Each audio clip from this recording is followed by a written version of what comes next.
Welcome to Sakshi digital. 17 గంటలు 1020 నిమిషాలు 61,200 సెకండ్లు. ప్రతి గుండె ఆమె కోసమే కొట్టుకుంటోంది.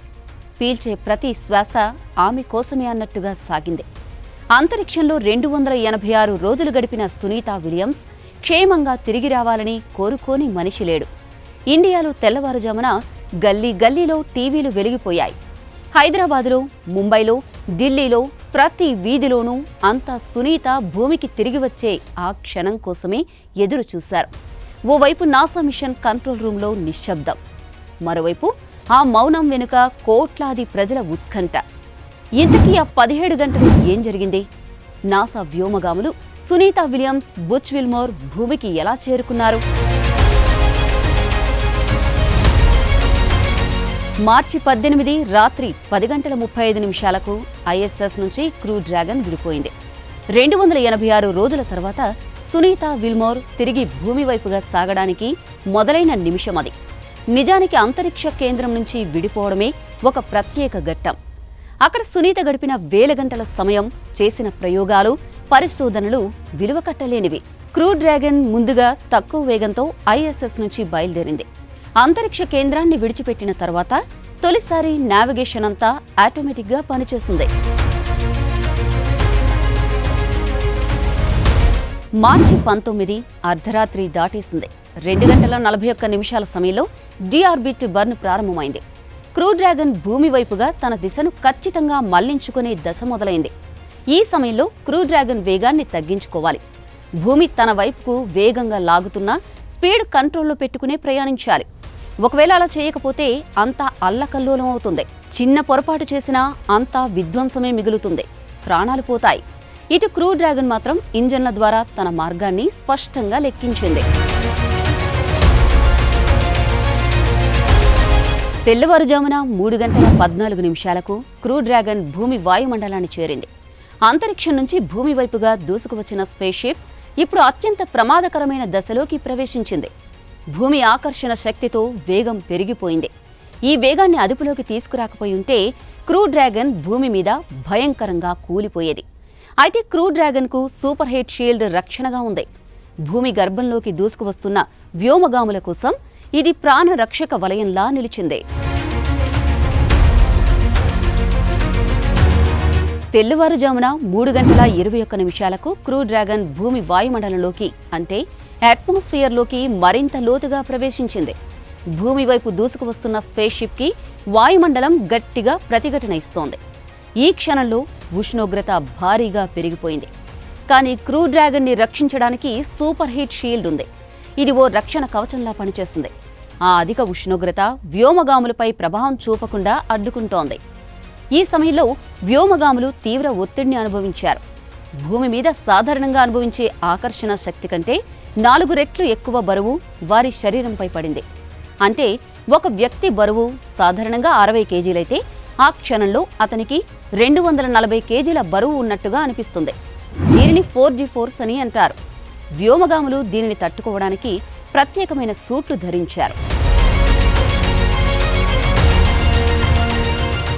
మార్చి 19 తెల్లవారుజామున 3:27 గల్ఫ్ ఆఫ్ మెక్సికో సముద్రం క్రూ డ్రాగన్ను అక్కున చేర్చుకుంది. వ్యోమగాముల రాక కోసం ముందుగా సిద్ధమైన నాసా రికవరీ టీం వెంటనే స్పందించింది. క్రూ డ్రాగన్ సముద్రంపై తేలియాడుతూ ఉండగా రికవరీ టీం ముందుకు వెళ్లింది. అంతరిక్షంలో 286 రోజులు గడిపిన వ్యోమగాములకు స్పేస్ ఎక్స్ రికవరీ టీం వైద్య పరీక్షలు నిర్వహించేందుకు సిద్ధమైంది. క్రూ డ్రాగన్ తలుపులు తెరుచుకున్నాయి. సునీతా విలియమ్స్, బుచ్ విల్మోర్ కనిపించారు. 17 గంటల ప్రయాణం ముగిసింది. సునీత, బుచ్ చిరునవ్వుతో బయటకు వచ్చారు. అంతా క్షేమంగా ఉందన్న ఆ చిరునవ్వు ప్రపంచానికి భరోసా ఇచ్చింది. ప్రపంచమంతా ఒక్కసారిగా ఊపిరి పీల్చుకుంది. అందరిలోనూ ఏదో తెలియని ఆనందం, ఉద్వేగం. అటు కొద్ది క్షణాల పాటు సునీత, బుచ్ ఇద్దరూ సముద్రాన్ని చూశారు. ఇన్నాళ్లకు భూమిని, సముద్రాన్ని, ఆకాశాన్ని తిరిగి చూడగలగడం కొత్తగా అనిపించింది. వారి ముఖాల్లో అలసట కనిపించింది. కానీ ఇద్దరూ చేతులూపుతూ అభివాదం చేశారు. గాలిలో మారిన వాసన, సముద్రపు పరిమళం, ప్రతి నిమిషం శూన్యంలో గడిపిన 286 రోజులకు ఇది పూర్తి భిన్నమైన అనుభూతి. క్రూ డ్రాగన్ కింద సముద్రపు నీరు నెమ్మదిగా అలలా కదులుతోంది. అంతరిక్షంలో అనుభవించిన ఊహించలేని ఒంటరితనం ఆ క్షణంలో మరిచిపోయినట్లు అనిపించింది. సునీత విలియమ్స్ మెల్లగా రికవరీ టీం సహాయంతో బయటకు వచ్చారు. గురుత్వాకర్షణను మళ్లీ అనుభవించగలగడం ఆమెకు కొత్త అనుభూతినిచ్చింది. ఒక్కసారిగా శరీరం హఠాత్తుగా బరువుగా మారినట్లు అనిపించింది. తన సొంత బరువును మోయడం కూడా కొత్త అనిపించింది. నిజానికి ఇన్ని నెలలపాటు మైక్రోగ్రావిటీకి అలవాటు పడ్డ శరీరాలు ఒక్కసారిగా భూమికి వస్తే ఇలానే అవుతుంది. అందుకే ఆమెను వీల్చైర్పై ఆసుపత్రికి తీసుకెళ్లడం తప్పనిసరి అయింది. ఆ సమయంలో ఆమె తలెత్తి ఆకాశాన్ని చూసింది. అక్కడ తనకు తెలిసిన నక్షత్రాలున్నాయి, కానీ అవి ఇప్పుడు భిన్నంగా కనిపించాయి. నిజానికి 286 రోజుల పాటు సునీత విలియమ్స్ అంతరిక్షంలో తన శరీరాన్ని, తన సహనాన్ని, తన జ్ఞానాన్ని పరీక్షించుకుంది. భూమిపై మనిషి జీవితాన్ని మెరుగుపరిచేందుకు ప్రతిరోజు ఆమె ప్రయోగాలు చేశారు. భవిష్యత్తులో మరింత సురక్షితమైన అంతరిక్ష ప్రయాణాలను సాధ్యమయ్యేలా చేయడానికి సునీత 286 రోజులు ఐఎస్ఎస్ జర్నీ కీలకంగా మారింది. ఆమె అంతరిక్షంలో చేసిన జీవశాస్త్ర పరిశోధనలు భూమిపై వైద్యం, ఆరోగ్య సంరక్షణలో కొత్త మార్గాలను తెరిచాయి. మెటీరియల్ సైన్స్లో చేసిన ప్రయోగాలు రేపటి నిర్మాణాలు, భద్రత, టెక్నాలజీ అభివృద్ధికి పునాదిగా మారాయి. ఆమె తన శరీరాన్ని శాస్త్రానికి అంకితం చేసింది. భవిష్యత్తులో అంతరిక్ష యాత్రికులు ఎదుర్కొనే ఆరోగ్య సమస్యలకు పరిష్కారం దొరకాలని, మానవులు మరింత దూరం ప్రయాణించగలిగే అవకాశాలు సిద్ధమవ్వాలని ఆమె గడిపిన ప్రతి క్షణం కళ్లకు కడుతోంది.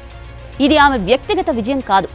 ఇది మానవజాతి కోసం, భూమి కోసం, భవిష్యత్తు తరాల కోసం చేసిన ప్రయాణం. శాస్త్రవేత్తలు తమ జీవితాలను మానవాళి కోసం అంకితం చేస్తారని చెప్పేందుకు సునీత బుచ్ ప్రయాణమే ప్రత్యక్ష సాక్ష్యం. వ్యోమగాములకు లాభనష్టాల లెక్కలు ఉండవు. వారు చేసే ప్రయోగాలు కేవలం భూమిపై ఉన్న ప్రతి మనిషి భద్రత కోసమే. ఓ వ్యోమగామి అంతరిక్షంలో ఒక్క క్షణం గడిపినా ఆ క్షణం భూమిపై లక్షలాది మంది భవిష్యత్తును ప్రభావితం చేసే క్షణంగా మారుతుందని మీకు తెలుసా? మనిషి భద్రత కోసం శాస్త్రవేత్తలు చేసే త్యాగం ఎప్పటికీ చిరస్మరణీయంగానే ఉంటాయి. అందులో సునీత తన కోసం ప్రత్యేకంగా కొన్ని పేజీలను లిఖించుకున్నారు. శభాష్ సునీత.